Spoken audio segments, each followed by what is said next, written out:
क्रिया जगाची कशी होईल? गेल्या 7 दिवसापासून सूर्यप्रकाश नाही. 8व्या दिवशी सकाळ नुसती म्हणायला आहे पण प्रकाश नाही. सूर्यनारायणा तुम्ही खाली का जात नाही? तर सर्व देवतेला भगवान सूर्यनारायणाने सांगितलं माझा काही दोष नाही, माझा उदय झाला की बाई हातातलं पाणी माझ्याकडे शिपली आपला बुक्का होती. कायमचा सूर्य मरणार, तुम्हाला कधीच प्रकाश नाही. मग सगळ्या जणांनी बाईच्या विनंती केली, माय येऊ दे ना सूर्याला. ती म्हणली ते मेला आला की कपाळावर बुका लागत नाही, येऊ द्याला काय हरकत नाही. कोण शाप दिलाय? मांडव्याने.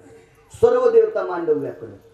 9वी रात्र आली आणि 9व्या रात्री संध्याकाळी मांडव्यांची विनंती केली, महाराज शाप परत घ्या. वापस घेता येत नाही, फक्त उशाप देता येतो. वापस घेता येत नाही, फक्त उशाप देता येतो. त्याचे 13 श्लोक पुढे आले. त्या श्लोकाचा अनुवाद काय ते तुम्ही पुढे वाचून ठरवा. माझा मुद्दा मला सापडला. 9व्या दिवशी सूर्योदय सकाळी झाला. 9व्या दिवशी दृष्टांत संपला. 9 दिवस सूर्याचा उदय होऊ देत नाही. तितक्या दिवसात ब्रह्मदेवाची लेखणी काय करील? काय करू शकते महाराज ब्रह्मदेवाची लेखणी? पुन्हा एक कारण सांगतो तुम्हाला. बवाकरणाची आपळे, बवाकरणाची आपळे आगा निमिष चक्षुचेनी आंधळे मिललिया पाती पाती वेगळे क्षण भासतायची का? डोळ्याचं पापण एकमेकाला चिटकतंय, त्याला निमिष म्हणतात किंवा क्षण म्हणतात. क्षण हा शब्द चुकीचा आहे, निमिष म्हणतात. निमिषाला घवी अष्टादश सक्रिय. निमिषातला 18वा प्रकार म्हणजे किती वेळ असेल? तितक्या वेळेपुरती सुद्धा लेखणी बंद करता येत नाही. तितक्या वेळेपुरती सुद्धा करण, बव, क्षण, निमिष, रात्र, पंधरवाडा, मास व संवत्सर, षण्मास हे ते डोक्यातलं काढून टाका. डोळ्याचं एकमेकाला पापण चिटकायला किती वेळ लागतोय?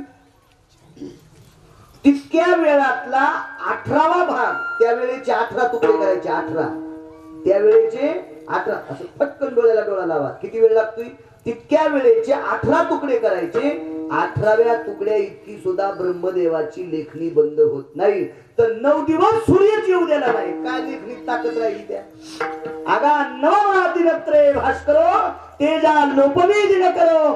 9 दिवस तिने सूर्य स्वतःच्या प्रतापाने दाबावा. ती बाई किती अधिकारी असेल? तिचं नाव सुमती. पण आज बाई जिद्दी का? नाही. बाईचे मालक जिवंत आहेत का? नाही. हिच्या बहिणीने अख्खं गाव वाचिलं, तिचं नाव शांडिल्य. ती जिवंत आहे का? नाही. तिचे मालक जिवंत आहेत का? नाही. मग ब्रह्मदेवाची लेखणी बंद पाडायची ताकद ज्या बायकांमध्ये होती त्या बायका सुद्धा मरू शकतात. ज्याच्या विषयानो ज्याच्या विषयानो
एखाद्या बाईकडे?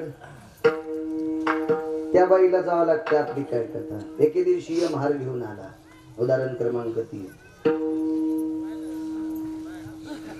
यमानं हार आणला. नेमानं आपला टाइम संपला, पण 20 मिनिटं पुढे सरतो.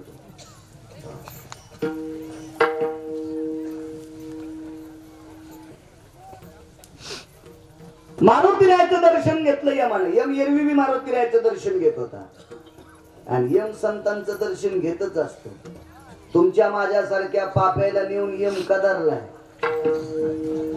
तुमच्या माझ्यासारख्या पाप्याला नेऊन यम कदरलाय. यमाला सुद्धा कंटाळा येतो. उलट साधू भेटल्यावर यम ती वेळ लिहून ठेवतो. यमधर्म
पाहे नित्य काळ. काळ म्हणजे वेळ.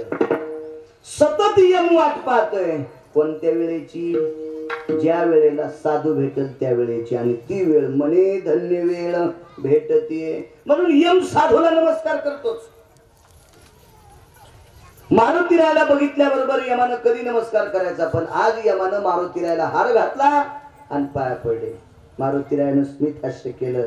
यमधर्म जी, आज तुम्ही मला हार घालून माझं दर्शन घेतलं. दर्शन विरवी सुद्धा घेतात. काय सत्कार माझा कशा करता केलाय? असं मी काय मोठं काम केलंय की जेणेकरून तुम्ही माझा सत्कार केलाय? बोलत नव्हतं यमडे. यमडेची बोलायला यांच्या पुढे त्याला 2-4 श्लोक पाठ केलेला महाराज करत होता. बायको भेटत नाही म्हणून लग्न केलेलं थोडा होता. बायको जगवायचा कटाळा आहे म्हणून संन्याशी राहिलेला थोडंच होता. नैष्टिक ब्रह्मचर्याची कास होती. हाला कामांतृप्ता वसज्जा येते नैवम कामिनी संगा. आईच्या पोटातच जगाच्या मालकाला सांगितलं कामच बांधून टाक. माईला सुद्धा कळलं नाही पाहिजे मी मुलगा आहे का मुलगी. इंद्रियाला बांधून टाकला आईच्या पोटातच. फार संन्याशी. मारुतीरायाने सांगितलं हार कशा करता घातला? बोलच नाही. सांग कशा करता घातला? घाम सुरू झाला यमाला.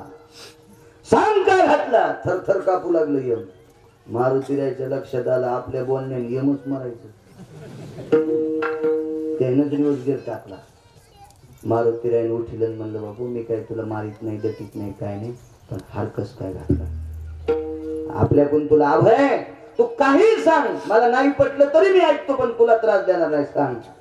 ते म्हणला मालक हनुमंतराय तुम्ही जरी मला लेकरू म्हणून जवळ घेतलंय तरी पण ज्या गोष्टीसाठी हार घातलाय ती सांगण्याची माझ्या जिभेत ताकद नाही. ज्याचे आयुष्य मिळेल एखादे कायच्यावर सांगायला. मारुतीराय म्हणले माझ्या अंतःकरणात एक जगाचा बाप आहे आणि एक माय आहे. तुला त्या दोघांची शपथ आहे. कशा करता हार घातला सांग. मारुतीरायाच्या शक्तीचं तादात्म्य सांभाळण्यासाठी यमधर्मानं सांगितलं हार याच्या करता घातलाय उद्या तुमच्या आईला नेणार आहे. अंजनीला ते मारुतीराय होते.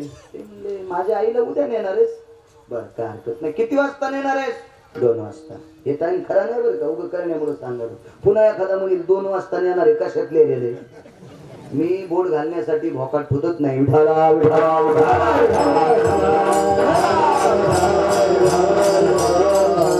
अशी तर कोणी वांद्रे उंदरे इचकिते विद्यासाठी ठोत नाही. विचित्र कोणी एखादा म्हणून 2 वाजता कुठे नेल तर जे पाणी नेत नाहीत ते आम्हाला प्रश्न करते. विठाला विठाला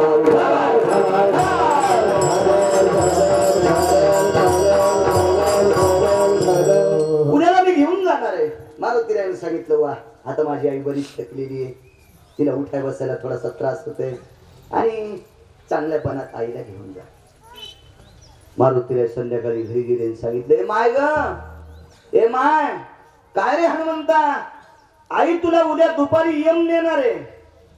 माय बरं झालं रे बापा हनुमंता, चलता बसता न्यालाय मला यम, कौरव बाजाव पुढू बापा 22 वर्ष, बरं झालं मला घेऊन.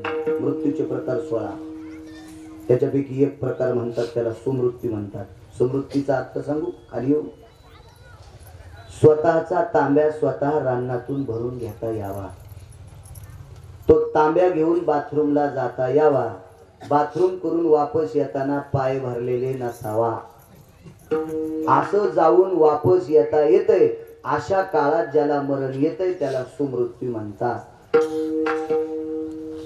वाहन औषध वगैरे याच्यात मरण येतंय त्याला अपमृत्यू म्हणतात. अपमृत्यू आणि सुमृत्यू 16तले 2 सांगितले, सगळे सांगायला मी गुत थोडंच घेतलं. विठाला विठाला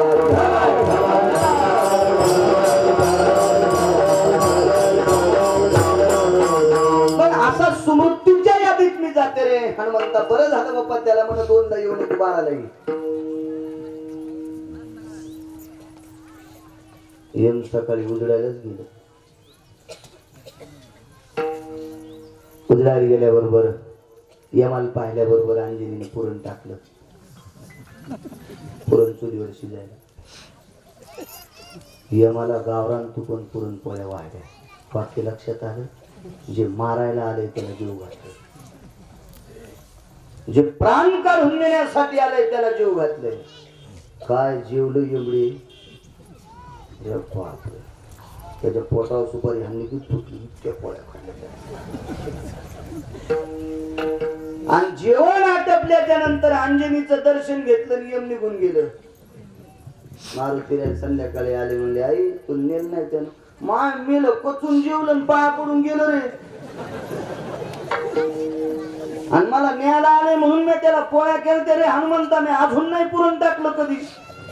आणि म्हणलं चांगलं हे म्हातारपणात पद्धतशीर चांगला मृत्यू आलाय, वरी स्वर्गात मला घेऊन चालले. मेलं खाल्लं पिल्लं बोंबलत गेलं माय. अंजनी म्हणते अंजनी एखाद्या म्हातारीला म्हणा मरण, ती म्हणते बापाच खाली काही दिसणं तिला. इथं यम आलता यम तरी त्याला पुरणपोळीचा स्वयंपाक. काय उदारत्व असेल. दुसऱ्या दिवशी मारुतीरायाने यमाला विचारलं यमा चाल गेलते म्हणून आमच्या आईचा प्राण नाही काढा. मालक काय काढावा, या विश्वाच्या पाठीवर आगळी वेगळी कथा झाली. मी दिसल्याच्या नंतर हातपाय वाकडे करणारी माणसं असते, पण पोळ्या खाऊ घालणारी पहिली बाई सापडली. हातपाय वाकडे काय होते माहिती का. सर्व इंद्रियाला कुड पडे, स्मृती ब्रह्मा माझी बुडे, मन होय वेडे कोंडे प्राण. माऊली महावैष्णव ज्ञानोबा सांगतात प्राण जात असताना सर्व इंद्रियाला कुड पडे, लाकडासारखं शरीर होऊन जाते. स्मृती ब्रह्मा माझी बुडे, मन होय वेडे कोंडे प्राण, पाण्यात दाबल्यासारखं होते. आणि या बाईनं मला पुरणपोळ्या केल्या. कसा प्राण काढावा.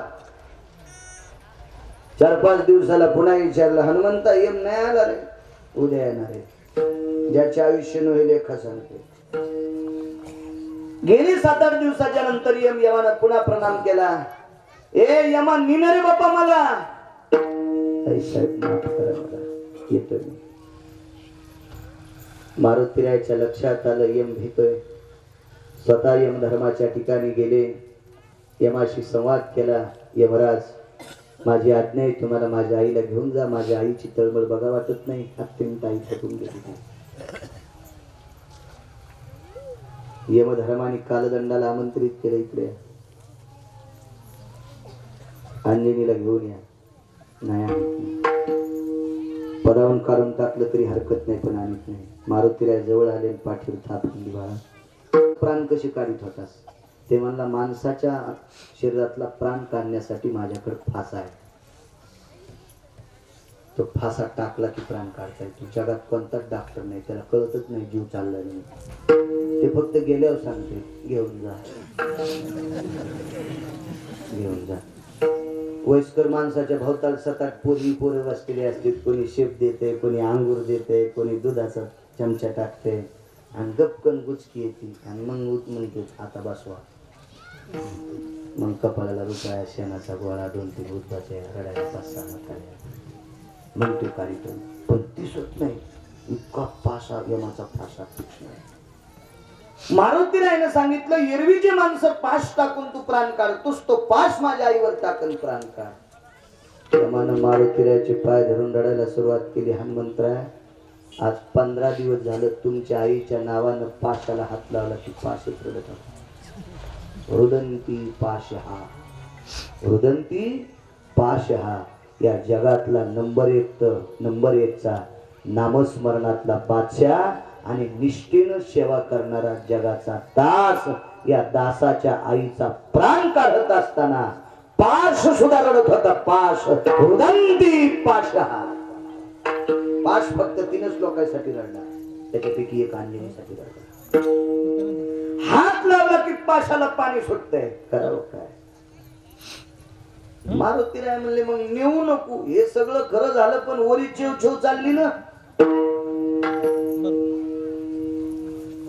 नेमिले जाणं चूक येते.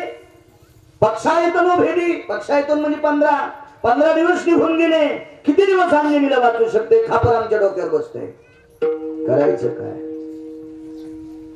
कालदंडाला याच्यातून मुक्त करण्यासाठी 3 देवता एकत्रित आल्या आणि 36 वर्षाचं आयुष्य अंजनीला देऊन टाकलं. 3 देवतीने मिळून 36 वर्षाचं, 12-36, 12 वर्षाचं 36 वर्षाच्या आयुष्याचा संकल्प सुटला आणि अंजनी पुन्हा 36 वर्षे पुढे. एक जण म्हणला मारुती चिरंजीव होते, आयुष्य नाही दिलं. चिरंजीवाला आयुष्य देता येत नाही, कोणाचं घ्यायचं असं म्हणणं. जर चिरंजीवाला आयुष्य देता आलं असतं तर अश्वत्थाम्याने द्रोणाचार्याला मरू दिलं नसतं. अश्वत्थामा सुद्धा चिरंजीव आहे. 36 वर्षाचं आयुष्य प्रदान. त्याच्यानंतर पुन्हा अंजनीचं 36 वर्षाचं आयुष्य संपलं. 6 देवता तयार झाल्या. पुन्हा अंजनीला आयुष्य वाढलं. पुराण सांगते 6 वेळेला अंजनीला आयुष्य प्राप्त झालं. 6 वेळेला. कुठे गेली ब्रह्मदेवाची लेखणी? तारुण्य देता येते पण आयुष्य देता येत नाही. भीष्माचार्याने 22 वर्षाचं तारुण्य 95 वर्षाच्या बापाला दिलं आणि 95 वर्षाचं म्हातारपण भीष्मानं स्वतःला घेतलं. तारुण्य देता येते पण आयुष्य नाही देता येत. 6 वेळेला आयुष्य दिले. त्यावेळेला ब्रह्मदेवाची लेखणी काय करीत होती? काही लेखणीचा अर्थ नाही. पण 6 वेळेला आयुष्य प्रदान झाल्याच्या नंतर सुद्धा आज अंजनी आहे का? तरी पण त्या अंजनीला जावंच लागलं. ज्याचे आयुष्य नोहेले,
मारुतराव महाराज दस्तापूरकरांच्या परंपरा आहेत. शेवटचे कीर्तन रात्री 5 असते.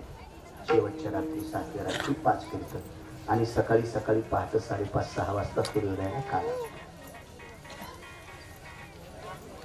हे कीर्तन लवकर व्हायचं म्हणून 4:30 फुतराला साबण लावलं.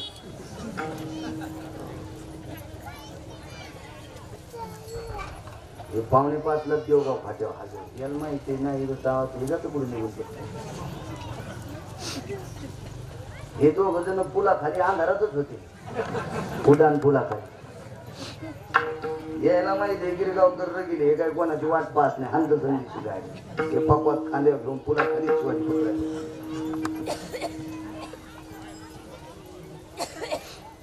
चला होत राहते काय. देवाची सभा भरली. जराशे तांदूळ नाही का वाटीमध्ये आपल्या शेवटी लागते. विठोबा रुक्माईला हार घालतेच ना. हा चिठ्ठी वा.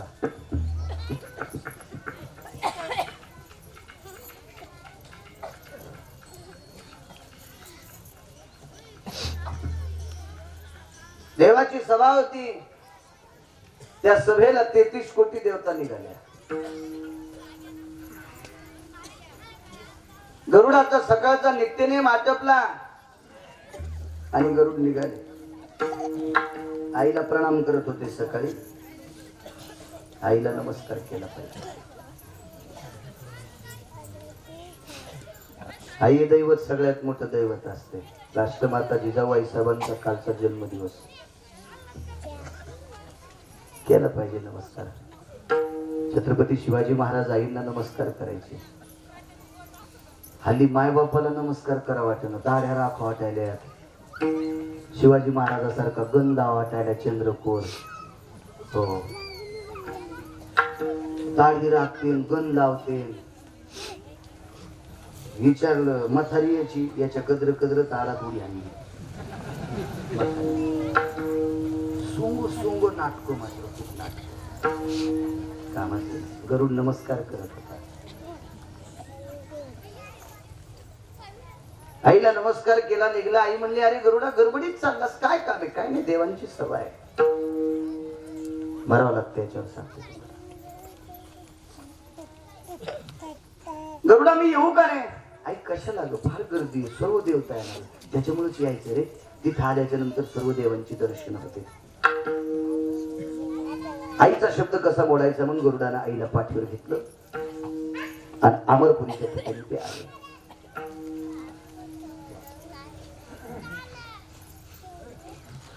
आणि मग तिथं आल्याच्या नंतर शंका एक अशी होती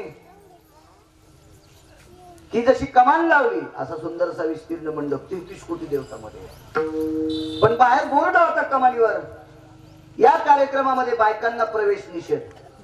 बायका या कार्यक्रमात चालणार. कोण रुकतय हे चोपदार येऊ देणार नाही. थोतरी धारीन चोपदारायच्या. गरुड म्हणला आई शांत बसली.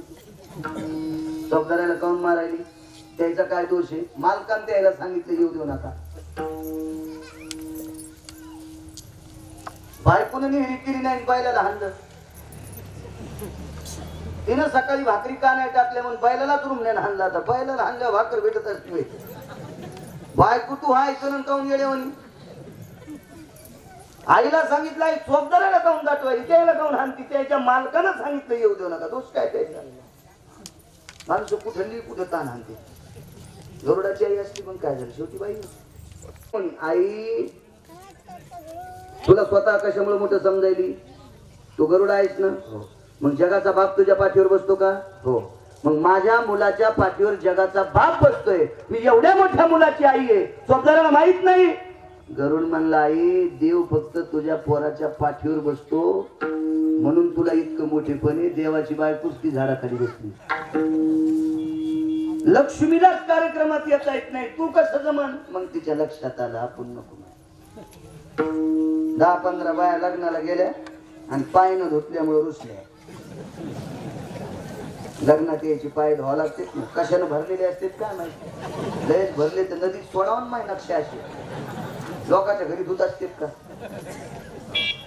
नाव नाही घातलं म्हणून रुसल्या.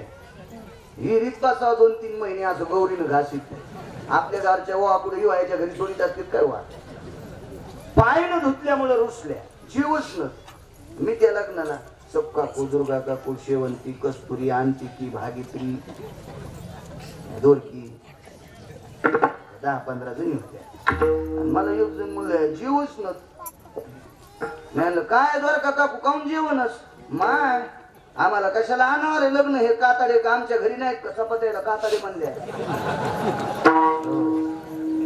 माय नुकताड फुकताड नुकतीला नुकताड आणि कशाला आणावं रे आमचे पाय नाही धुतले अरे म्या म्हणलं दोरके असं नाही म्हणलो ती गेल्या वर्षी मेली बी आता म्हणायला काय हरकत नाही म्या म्हणलं दोरके जिचं पोरग आहे त्या पोराच्या माईचीच वरमाईचीच पाय नाही धुतली तर तू काऊन गेल्यावानी करायली बाई तू मोकाड्या बस नुकती खाण ते आमपूत बस जाशील उपाशीच घरी गरुडाने सांगितलं आई लक्ष्मी बाहेर बसली तुला कशी येता हेच चालू नाही जाता गरुड आतमध्ये गेले बसले झाडाखाली बसले गरुडाच्या आई परिपूर्ण लक्ष्मी तिकडच्या झाडाखाली होत्या तेवढ्या वेळात यम आला यमानं त्याची गाडी तिथे सोडली यमाची गाडी म्हणजे डस्टर नाही पजरो नाही फॉर्च्युनर नाही इंडिका नाही बोलेरो नाही आल्या रेड्या यमाची गाडी झाडाला बांधली मुकाट्या बांधवानं रेड्या बांधता बांधता महाराज ते गरुडाच्या आईकडे बघून हसलो